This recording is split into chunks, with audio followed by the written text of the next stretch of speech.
Good morning guys! For today's video, nandito po tayo sa Mualbual, Cebu. Welcome po tayo guys. Thank you for watching.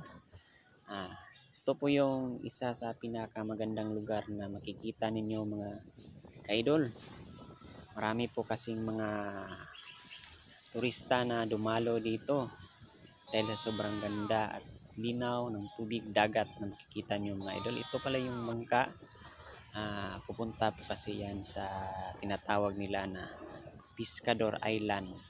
Itong Pescador Island mga idol, ito po yung dinadayo ng mga turista dahil doon mga idol, doon po sila ito po yung tinatawag nila na diving center mga idol.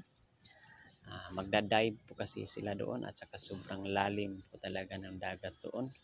At saka yung isla mga idol, makikita ninyo ang ganda talaga ng isla na yan. Ito yung tinatawag na Pescador Island mga idol. Yan o, nakikita nyo mga idol. Pescador Island yan. Ang ganda talaga ng Mualbual, Cebu mga idol. At saka maraming mga turista at saka